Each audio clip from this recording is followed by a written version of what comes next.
Powered by the Montana Television Network. Montana This Morning continues on Montana's news leader.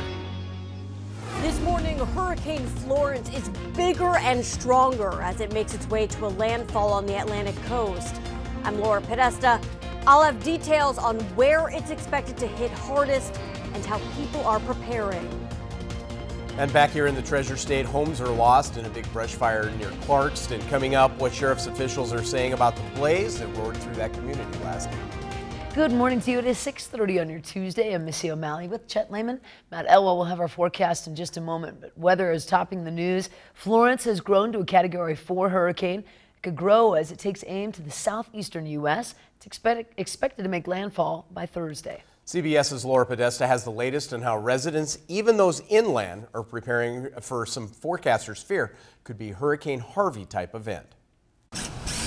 About 1.5 million people living along the coast have been ordered to evacuate in North Carolina, South Carolina, and Virginia ahead of Florence.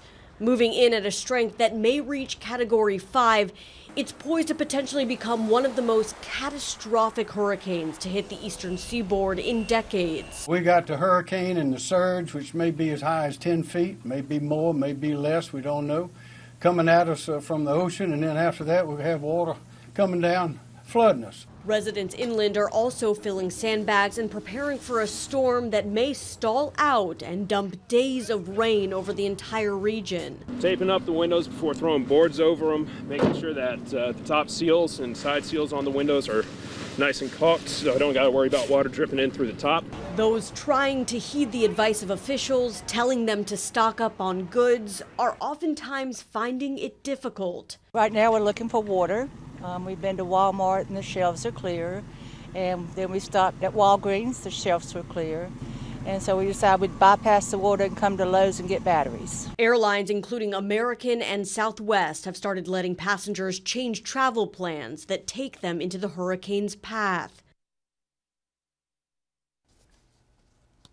Now, even the military isn't taking any chances with this. The Naval Fleet at Norfolk Naval Base is scrambling around 30 ships out to sea before that storm makes landfall. A little bit closer to home, fire crews are battling a grass fire near Clarkston as of last night. Smoke could be seen around the valley, and the blaze started east of Clarkston around 4 on Monday afternoon. Gallatin County Sheriff's Office reports that structures, including homes, have been lost. So far, there are no reports of injuries to people. Fire estimated to be around 1,500 acres, and most fire departments in the county set units to help fight that blaze. The DNRC sent aircrafts and smoke jumpers as well to assist. The full assessment of the damage and losses of homes will be completed later. Gallatin County Sheriff's Office is investigating the cause of that fire. And strong winds gusted through the Bacon Rind fire south of Big Sky yesterday. Despite the gusty winds on the fire, just look at it blowing through the brush here on the side of the Highway 191. Fire officials say they're not worried. That's because the fire is moving into the high country, which is cooler and wetter, and into areas that burned in previous years. Fire crews are standing by at Black Butte Ranch with hoses, pumps, and sprinklers. They're already deployed in case that fire does threaten. Right now, the leading edge of that fire, about 3/4 of a mile from the ranch, but the plan to just keep a close eye out, not to work to suppress any of those flames. This fire burning here under these conditions will likely pay dividends for the Yellowstone National Park and the Gallatin National Forest in the future, in that it will have an area of mosaic or disturbance on the landscape so that future fires that start in the area will have a buffer or a break to bump into. For that reason, fire managers and Yellowstone National Park officials have decided to let the fire burn if it jumps Highway 191, moves further into the northwest part of the park. Another factor, the time of year. Days are getting shorter, cooler. Fire season could come to an end at any time. The Bacon Rind fire now slightly larger than 3,700 acres. Wow. One factor, though, from both those blazes is we do get a little bit of smoke here in the Gallatin Valley. It's been kind of smoky this morning, certainly last evening as well. And we're sitting in the moderate zone for our air quality right now, officially in Bozeman. I don't think that's going to change much with a couple of fires burning so close at hand. We'll talk more about that coming up in just a little bit. Temperatures right now into the 40s and 30s for the area. The temperatures, in fact, are going to be cooler today. We've got a few clouds off to our north. Again, you can see that haze out there. It's kind of rough. The sunrise officially at 6:58 for Bozeman, 7:03 in Butte. Looks like our temperatures remain on the cooler side. We'll talk more about what you can expect coming up in a few minutes. Thank you, Matt. 6:34. Bozeman man is dead after crash in Billings West End, the intersection where it happened, known to residents as a bad one. Happened at South 48th Street West and Nybauer Road. Montana Highway Patrol says a green Buick LeSabre driven by a 63-year-old Bozeman man ran a stop sign, was struck by a red Ford Escape driving west on Nybauer. Both vehicles were knocked off the road and into a nearby feedlot, with the green passenger car striking a grain silo. That man died at the scene. The woman was taken to St. Vincent Hospital with unknown injuries. Drugs, alcohol, speed, not suspected of causes in this crash. Both parties were wearing their seatbelts.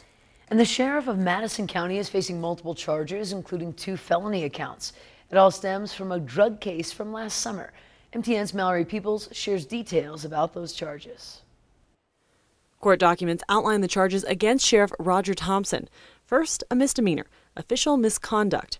Then, 2 felonies, tampering with evidence and perjury. So right now what we're doing is Seen here this past winter describing an investigation, eyes turned to him the very next month when 2 special agents with the State Division of Criminal Investigations began looking into allegations against the sheriff. They were notified that drug evidence had gone missing between June 11th and June 12th of 2017.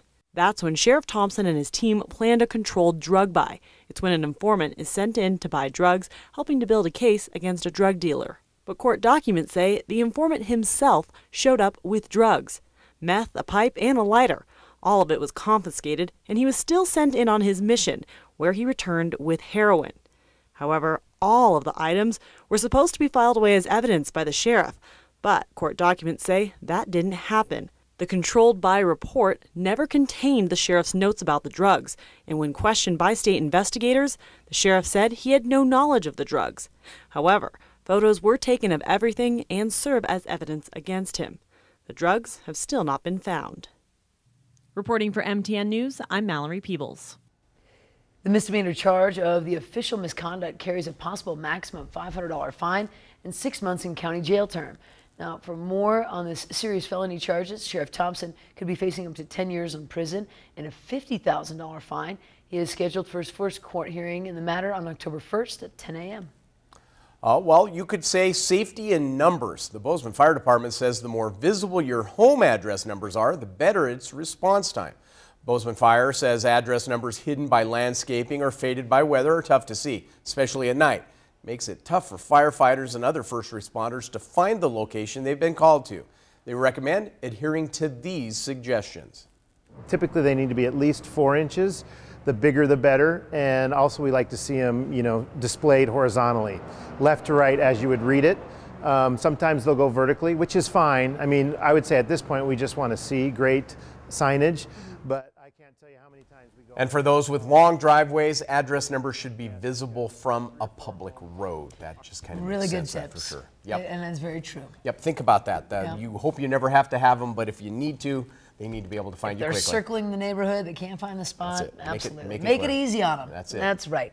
And the Treasure State business has been combining natural elements from Montana's landscapes to craft practical yet beautiful creations. MTN's Keely Van Middendorp reports from Conrad.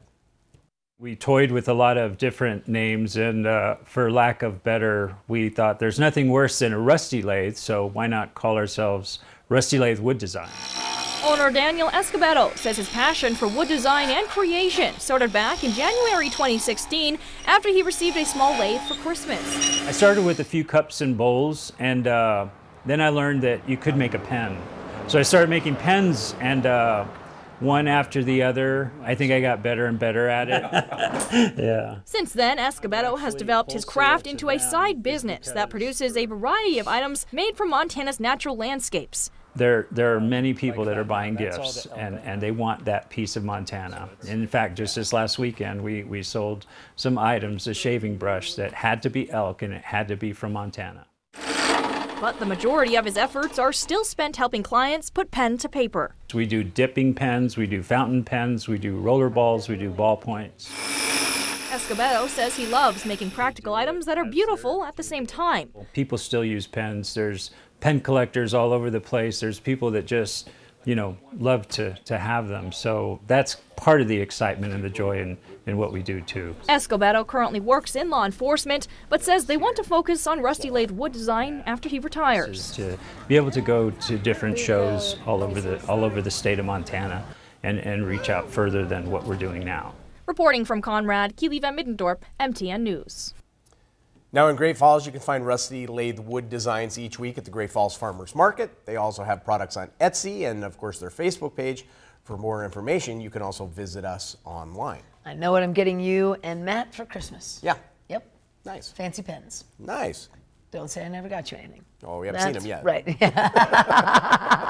Stick around. Coming up after a quick break, with President Trump's visit to Billings last week, MTN decided to take a look back on other memorable presidential visits.